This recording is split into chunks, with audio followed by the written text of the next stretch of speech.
जीत ले हम सारी दुनिया। बीच हमें आज बोने दो, रोज उसे थोड़ा बढ़ने दो। छू लेंगे आकाश हम, मन के विचार हकीकत बने। सिद्धि फल से आनंद देंगे, कोशिश कर बढ़े, सोच बुलंद करे।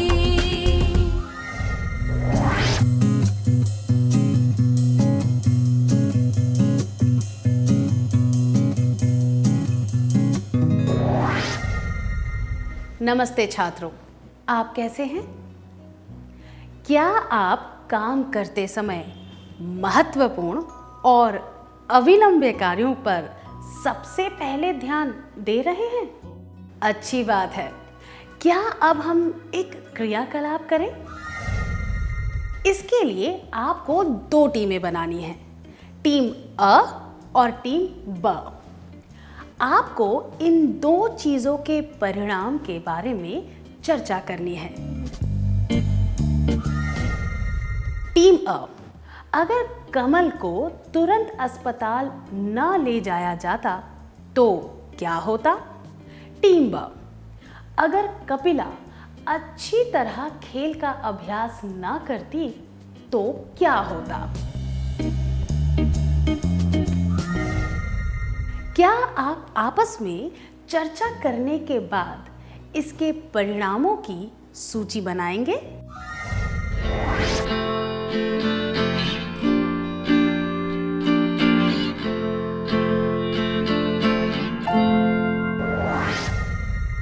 परिणामों की सूची बनाने के लिए धन्यवाद।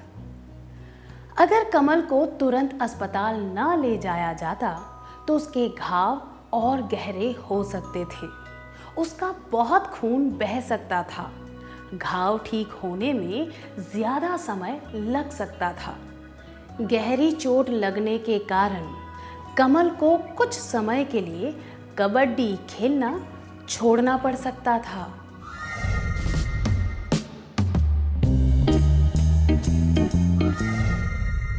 जबकि उसे समय पर प्राथमिक उपचार दिया जाए तो वह जल्द ठीक होकर फिर से कबड्डी खेल सकता है।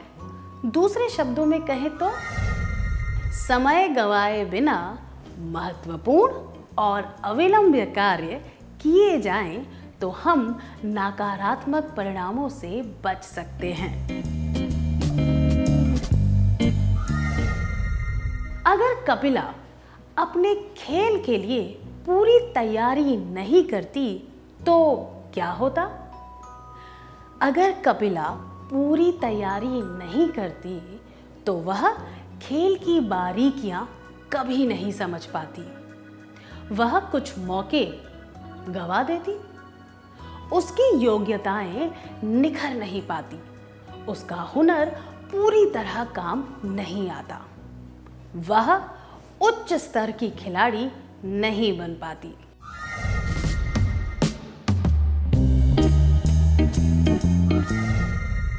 हमने इससे क्या सीखा?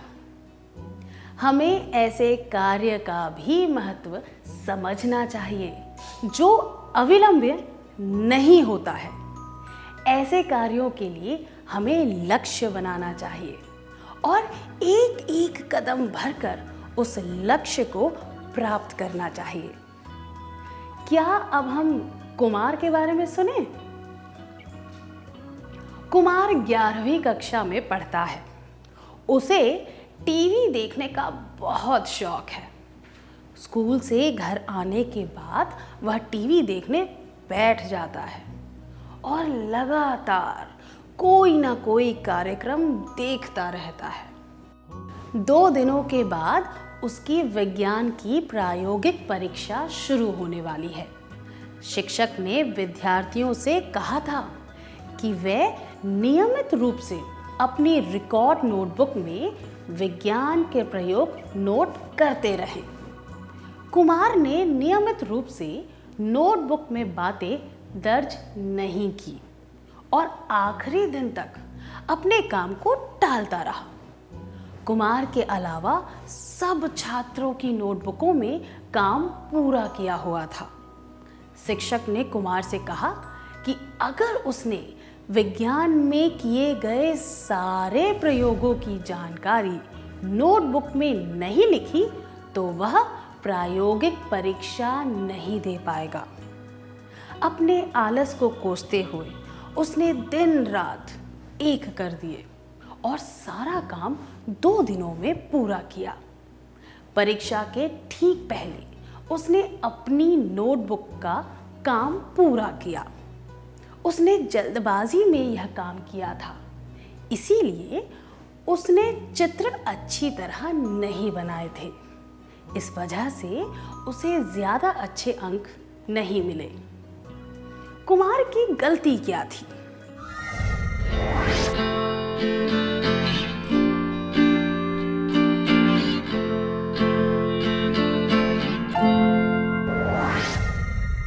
अपने जवाब देने के लिए धन्यवाद। कुमार की गलती यह थी कि वह अपने महत्वपूर्ण काम टालता रहा। अगर उसने अपने शिक्षक की बात मान ली होती और वह नियमित रूप से अपनी नोटबुक में बातें दर्ज करता तो दूसरे छात्रों की तरह उसका काम भी पूरा हो जाता।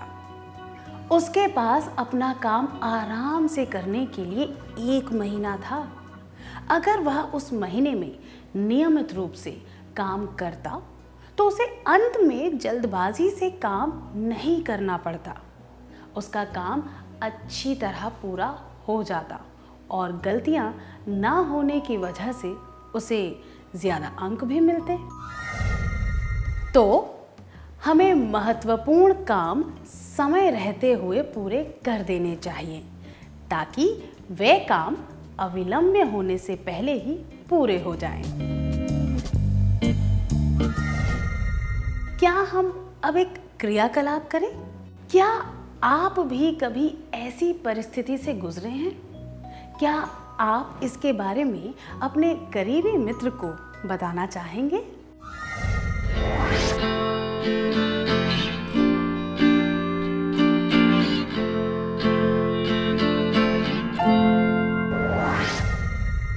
धन्यवाद।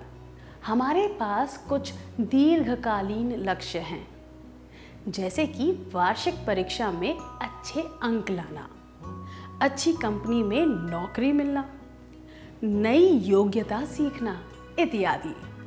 ये लक्ष्य आप कुछ समय बाद ही प्राप्त कर पाएंगे, पर इन लक्ष्यों को प्राप्त करने के लिए जो कार्य करने हैं वे आपको नियमित रूप से और लगातार करने पड़ेंगे। काम को टालने से हमारे काम बढ़ते रहते हैं और फिर ऐसे महत्वपूर्ण कार्य अविलंब बन जाते हैं। इसका परिणाम यह होता है कि हम कई बार अपना लक्ष्य प्राप्त नहीं कर पाते। इसीलिए हमें अपने महत्वपूर्ण कार्य नियमित रूप से और लगातार करने चाहिए।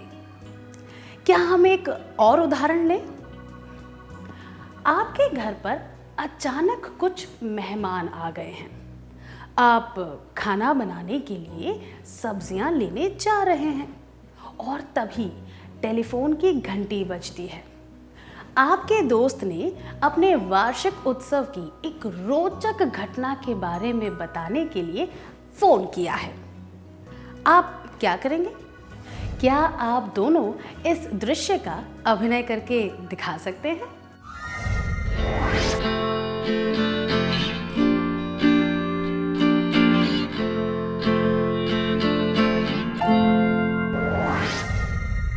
धन्यवाद। मेहमानों के लिए जो खाना बनाना है, उसके लिए सब्जियां लेने जाना, ये एक महत्वपूर्ण और अविलंब काम है। ऐसी परिस्थिति में किसी बीती हुई घटना के बारे में सुनना ज़्यादा महत्वपूर्ण नहीं है। इस समय फ़ोन पर बातचीत करने से आपका समय बर्बाद होगा और आपको कुछ भी हासिल नहीं होगा। इसलिए महत्वपूर्ण और अविलंब काम करते समय हमें ऐसे काम को टालना चाहिए जो महत्वपूर्ण नहीं है। क्या अब हम एक क्रियाकलाप करें? क्या आप अपने करीबी मित्र को ऐसे कार्य के बारे में सोचकर बता सकते हैं जो महत्वपूर्ण और अविलंबे नहीं है और जिससे समय बर्बाद होता है?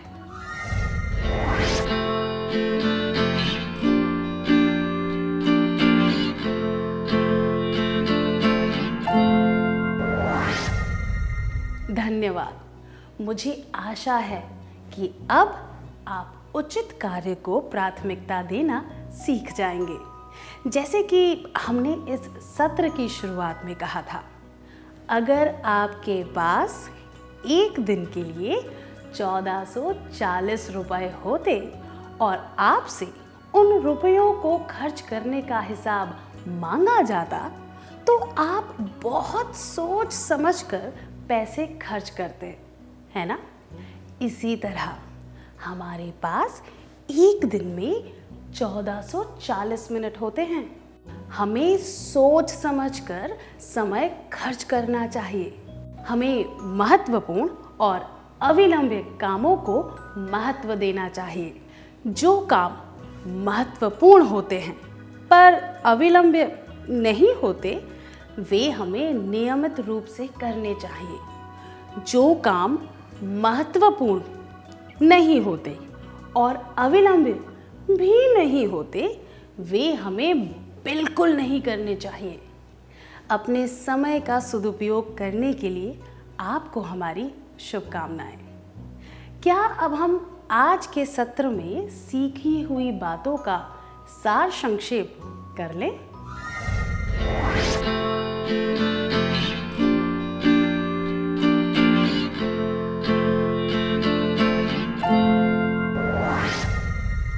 महत्वपूर्ण कार्य वह होता है जिसका हमारे जीवन पर बहुत असर होता है। अविलंबे कार्य वह होता है जिसे तुरंत पूरा करने की जरूरत होती है। हमें महत्वपूर्ण और अविलंबे कामों को प्राथमिकता देनी चाहिए। हमें महत्वपूर्ण और अविलंबे काम करते समय ऐसे काम टालने चाहिए जो महत्वपूर्ण नहीं होते। इतनी अच्छी तरह सार संक्षेप करने के लिए धन्यवाद। क्या हम थोड़ा गृह कार्य लिख लें ताकि ये बातें हमें अच्छी तरह समझ आ जाए?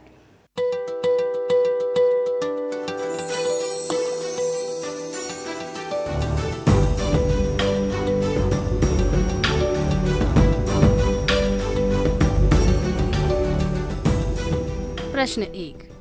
कनक का लक्ष्य है कंप्यूटर की एक नई भाषा सीखना।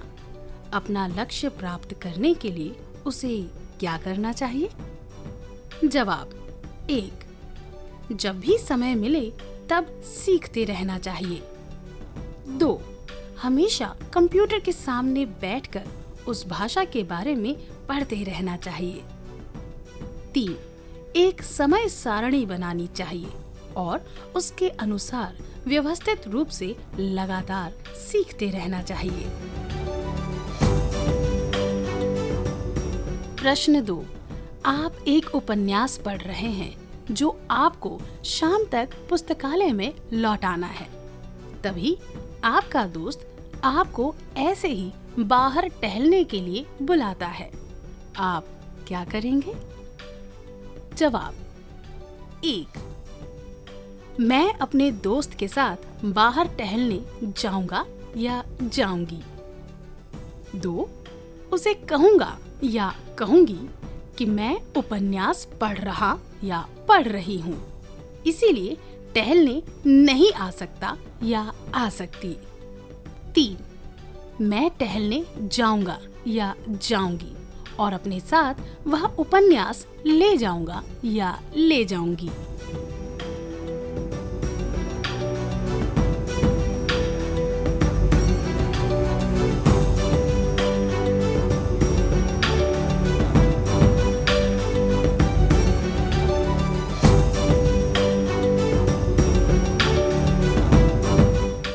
आप अगली बार आने से पहले यह गृह कार्य पूरा करके लाएंगे? तब तक के लिए अलविदा।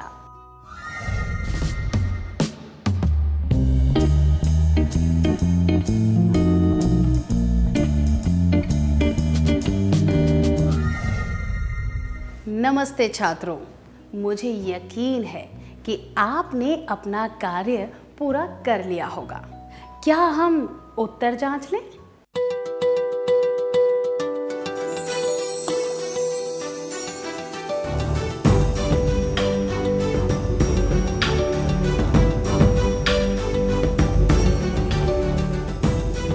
प्रश्न 1। कनक का लक्ष्य है कंप्यूटर की एक नई भाषा सीखना। अपना लक्ष्य प्राप्त करने के लिए उसे क्या करना चाहिए? यह जवाब: जब भी समय मिले तब सीखते रहना चाहिए अनुचित है, क्योंकि यह दर्शाता है कि कोई नई चीज सीखने के लिए आप नियमित रूप से प्रयास नहीं कर रहे हैं। यह जवाब: हमेशा कंप्यूटर के सामने बैठकर उस भाषा के बारे में पढ़ते रहना चाहिए भी अनुचित है। यह दर्शाता है कि आप किसी काम में जरूरत से ज्यादा समय दे रहे हैं। इससे आपको बहुत ज्यादा थकान हो सकती है और यह अनावश्यक है। जबकि यह जवाब: एक समय सारणी बनानी चाहिए और उसके अनुसार व्यवस्थित रूप से लगातार सीखते रहना चाहिए उचित है। यह दर्शाता है कि किसी लक्ष्य को प्राप्त करने के लिए आप नियमित रूप से काम करना चाहते हैं। आपने कौन सा जवाब चुना था?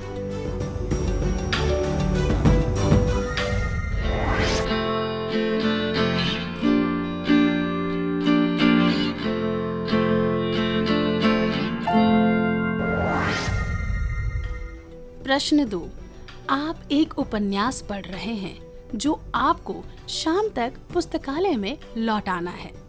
तभी आपका दोस्त आपको ऐसे ही बाहर टहलने के लिए बुलाता है।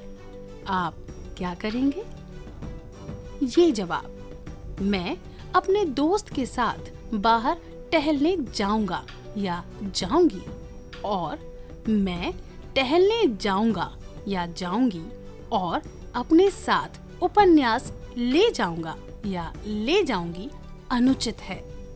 ये दर्शाते हैं कि आप ऐसे काम को प्राथमिकता दे रहे हैं जो महत्वपूर्ण और अविलंबे नहीं है।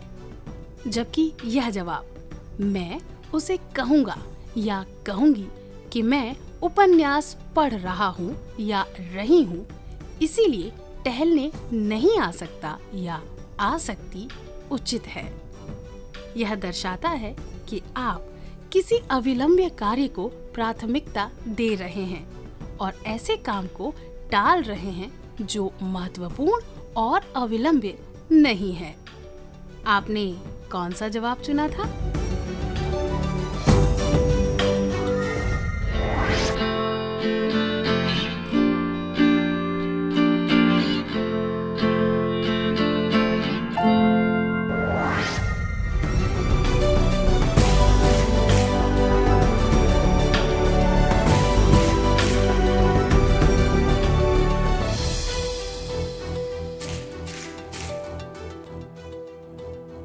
जिन विद्यार्थियों ने सही जवाब चुने थे उन्हें बधाई हो। चलिए अब हम अगला सत्र शुरू करते हैं।